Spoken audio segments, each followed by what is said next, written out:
Bismillahirrahmanirrahim. Assalamualaikum warahmatullahi wabarakatuh. Hadirin para pengunjung Puskesmas Cicalengka, selamat datang di Puskesmas Cicalengka. Dan pemirsa yang menyimak dimanapun Anda berada, apa kabarnya hari ini? Ya, jadi bingung kalau suka ditanya apa kabar gitu ya. Karena mungkin bermacam-macam ya. Kalau di luar mungkin kan ditanya apa kabar, alhamdulillah baik. Nah, kalau di sini mungkin ada yang kurang sehat ya, ada yang kurang sehat, yang makanya datang ke puskesmas mungkin untuk berobat ya. Ya kita doakan ya semoga yang sehat dijaga selalu sehat, dan semoga yang sedang sakit semoga diberikan kesembuhan oleh Allah Subhanahu wa Ta'ala. Ya, kali ini kita akan kegiatan talk show Silat Pedang Emas, siaran langsung talk show penyuluhan dalam gedung puskesmas ya. Kali ini suasananya berbeda ya, biasanya di tempat pendaftaran. Nah kali ini hadir di depan wali umum ya. Nah baik, untuk hari ini di samping saya sudah ada seorang seni tarian ya, dari Puskesmas Cicalengka. Nah kita akan ngobrol-ngobrol nih hari ini, kira-kira kita mau ngobrol soal apa tadi? Ya, hari ini tema talk show kita hari ini ya tentang keamanan pangan ya di masa Ramadan dan di masa Lebaran nantinya, tentang keamanan pangan, di mana kita itu kan harus melakukan pencegahan keracunan makanan ya di saat momen Lebaran seperti itu. Ya, jadi ya, temanya adalah Ramadan dan Lebaran sehat, aman, cegah dari keracunan. Ya. Nah, perlu dikenalkan ya, samping saya ini namanya adalah, boleh dipanggilnya Teh Firda ya, Firda Siti Nurfatika ya, sanitarian Puskesmas Cicalengka. Nah, baik langsung saja ya. Mungkin pertanyaan pertama nih Teh ya. Nah, ini kan di Cicalengka ini terkenal ya dengan jajanan ya. Jajanannya itu wah banyak sekali ya. Nah, di alun-alun sepanjang jalan itu banyaknya, apalagi bulan Ramadan banyak tersedia takjil ya.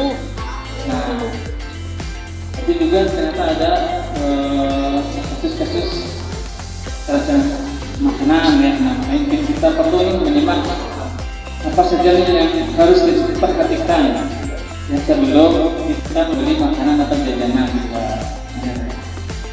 Ya betul ya, tadi seperti apa yang Kak bilang, kalau di Cicalengka itu banyak yang namanya sentra pedagang makanan jajanan ya. Nah kita harus pintar nih memilah dan memilih makanan mana aja yang sehat untuk tubuh kita, yang tidak menyebabkan gangguan pencernaan, apalagi sampai keracunan makanan. Nah sebelum kita membeli makanan, terutama nih bulan Ramadan, identiknya dengan yang jualan takjil ya, takjil. Nah itu kita harus pastikan dulu nih, yang pertama pastikan dulu penjual makanannya itu dalam keadaan bersih. Jadi dilihat penjualnya apakah bersih, menerapkan protokol kesehatan atau tidak nih, kayak gitu ya. Misalnya tangannya dilihat, tangannya apakah kukunya pada panjang. Kan kita juga nggak mau ya kalau misalnya pedagang dilihat kuku pada panjang juga ya, pada kotor kayak gitu. Terus dilihat juga apakah pedagangnya itu menyediakan alat untuk mengambil makanan, misalnya tuh menggunakan capitan ya, capitan makanan. Jadi pengambilan makanannya itu tidak langsung dengan menggunakan tangan secara langsung. Jadi disediakan seperti kayak sarung tangan atau capitan untuk mengambil makanan kayak gitu. Terus yang kedua dilihat lokasinya, lokasi tempat penjualannya dilihat ya, apakah dekat dengan tempat pembuangan sampah.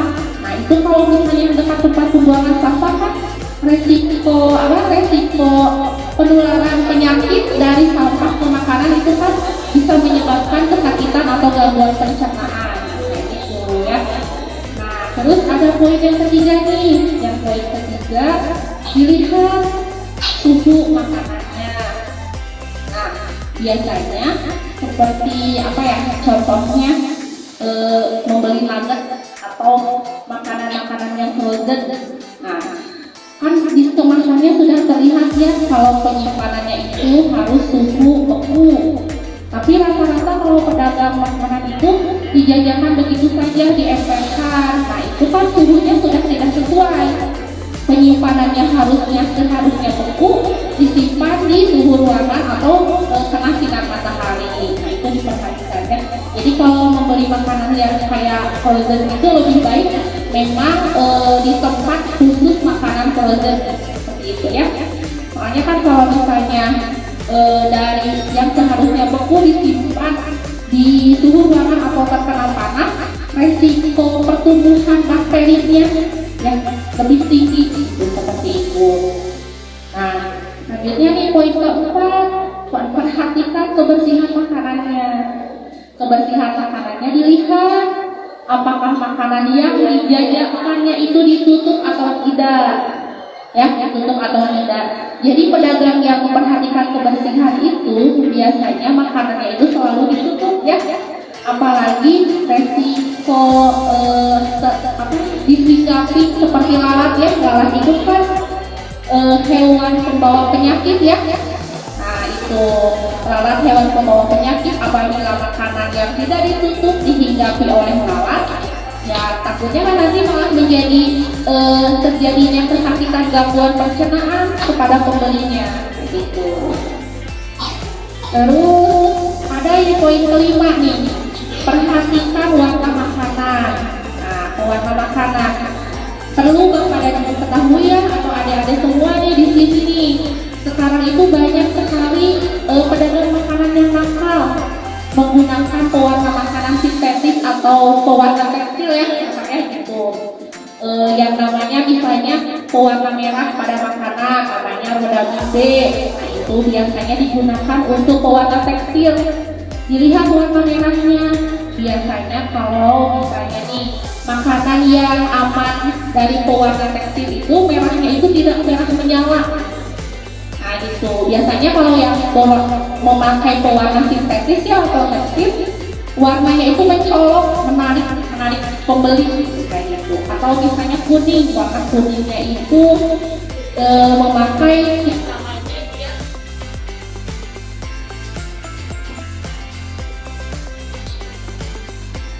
yang namanya methyl yellow. Nah itu untuk pewarna kuning pada tekstil. Nah kuningnya itu kuning mencolok sekali. Nah kalau misalnya memakai warna kuning dari pewarna makanan biasanya nggak terlalu mencolok kayak gitu warnanya ya. Nah selanjutnya kalau misalnya terlalu sering kita mengkonsumsi makanan yang berwarna sintetis, nanti ditakutkan akhirnya kita terkena penyakit yang namanya karsinogenik ya. Namanya kan banyak orang-orang terkena penyakit karsinogenik itu dari makanan yang tidak dipilah dan dipilih ketika membeli seperti itu. Jadi tetap bisa diperhatikan. Ada 6 hal tadi ya. Yang pertama ada satu lagi nih Kak. Nah kemasannya nih, kemasannya diperhatikan. Jangan sampai membeli makanan yang menggunakan bungkus koran. Ya itu koran itu kan menggunakan tinta ya. Nah tinta yang ada pada koran itu mengandung zat timbal sama menyebabkan nanti penyakit karsinogenik. Nah lihat pedagangnya harus menggunakan kertas ya, kertas yang khusus makanan, tidak boleh menggunakan kertas koran ya. Terus plastik pembungkusnya nih, plastik pembungkusnya diusahakan yang langsung bersentuhan langsung dengan makanan itu tidak boleh menggunakan kresek hitam. Nah, tapi harus menggunakan kresek bening.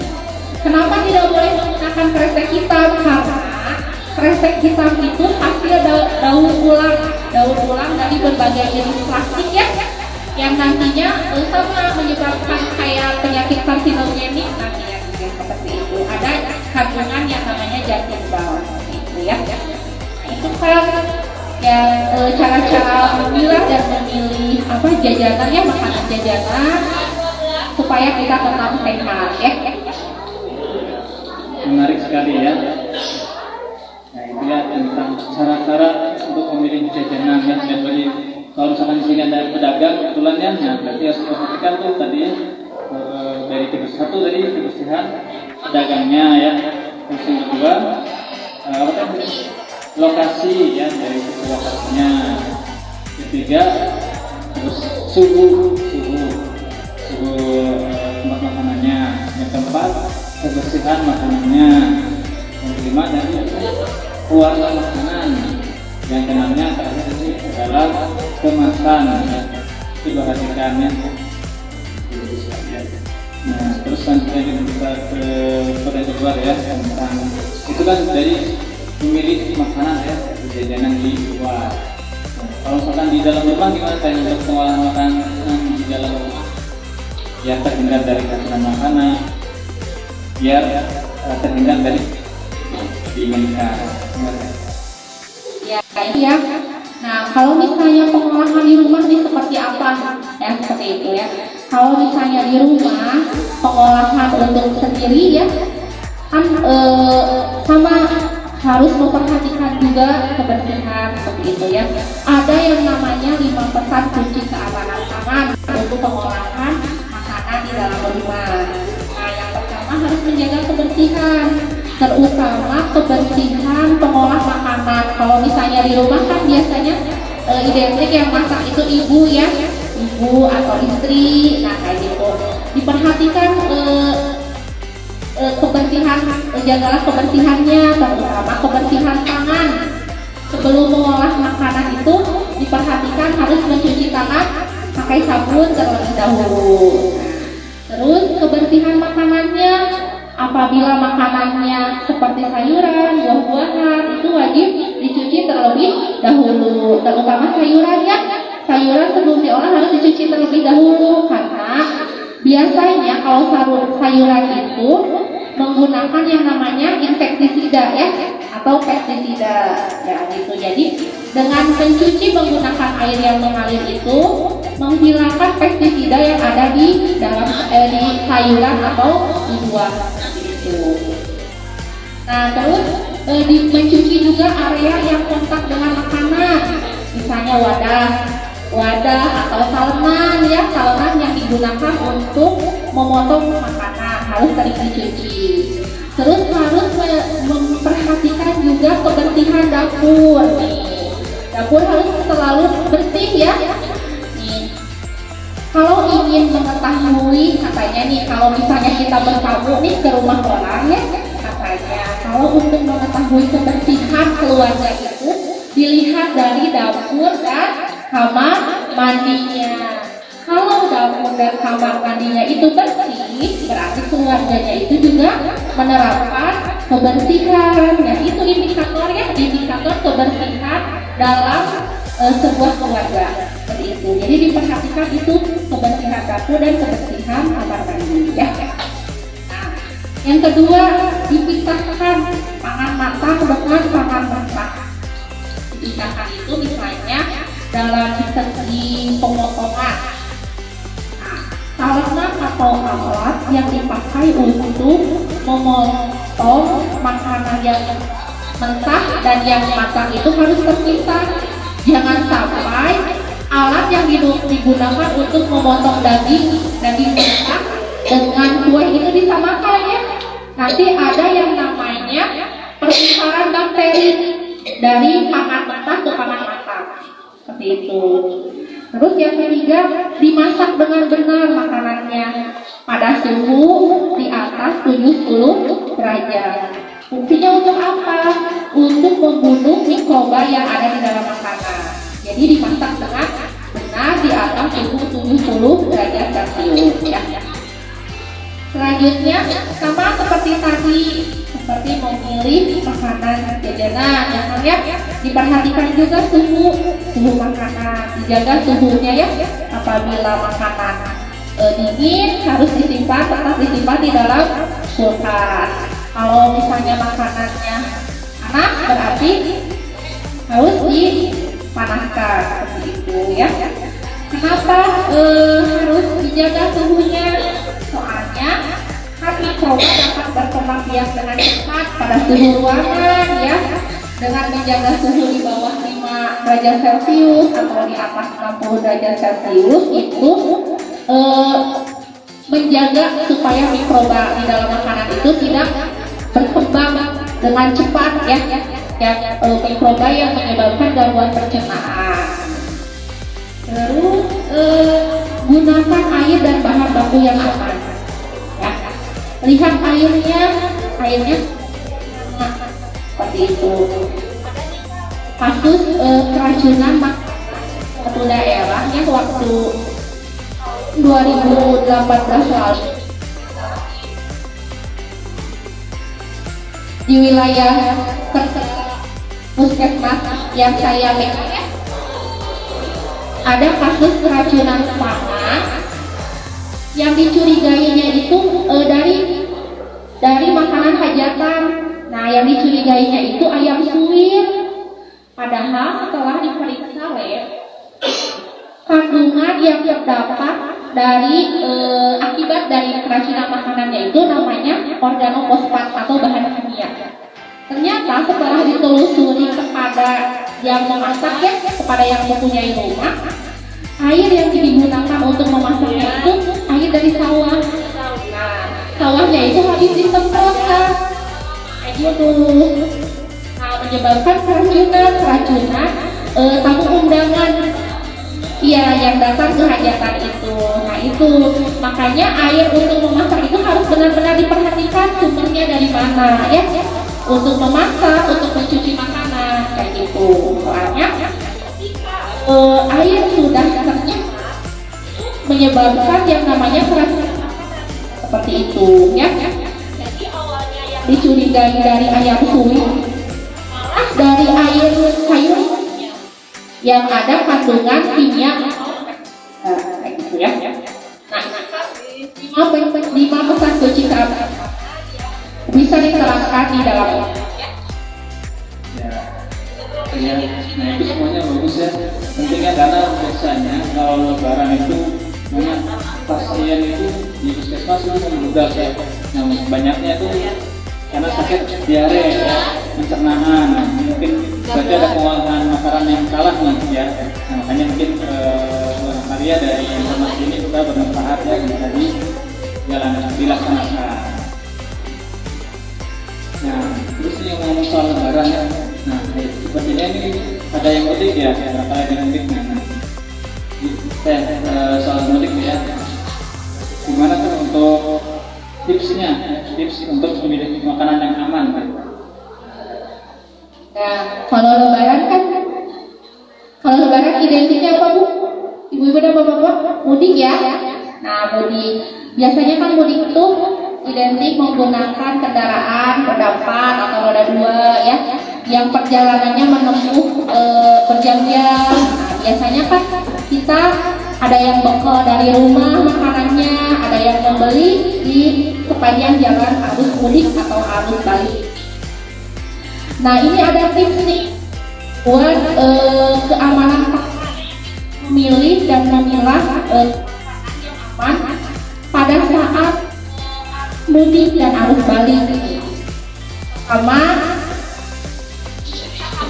membawa bekal makanan ya, supaya lebih aman. Diusahakan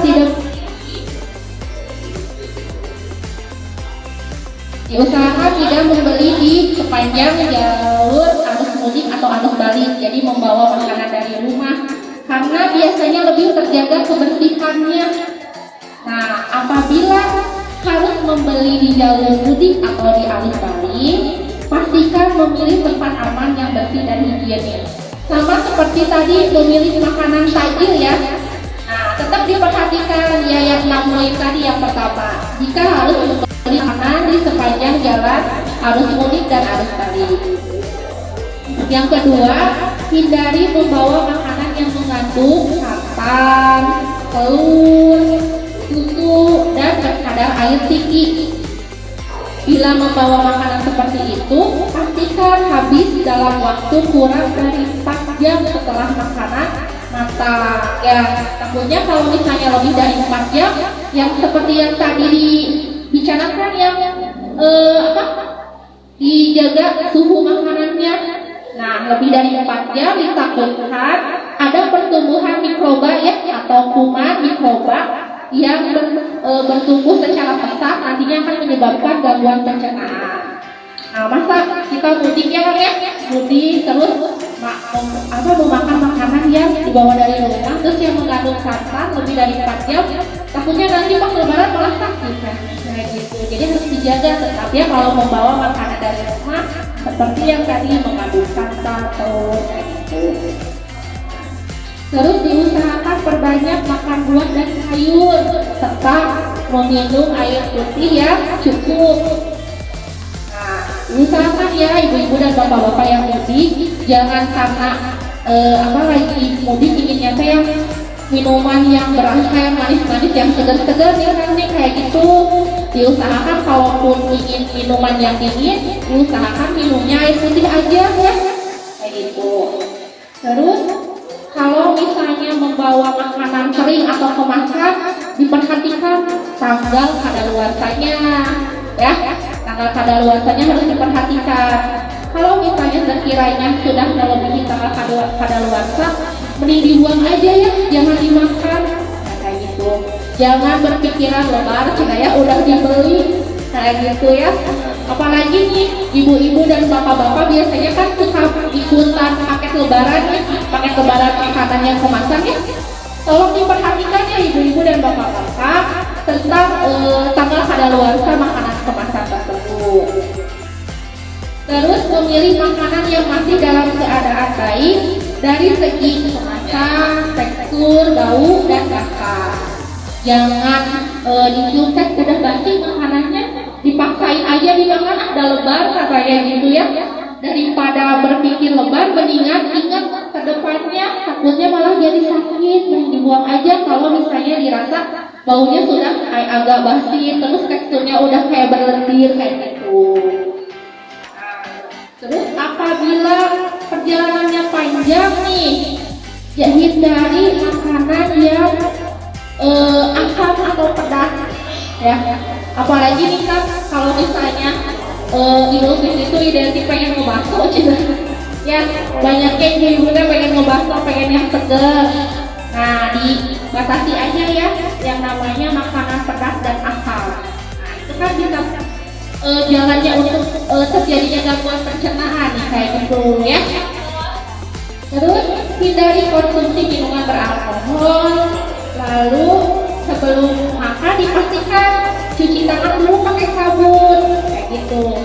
Nah, ada pertanyaan nih, gimana nih Bu cuci tangan pakai sabun di mana, kan kita lagi di perjalanan kayak gitu, lagi macet nggak ada tempat untuk cuci tangan pakai sabun.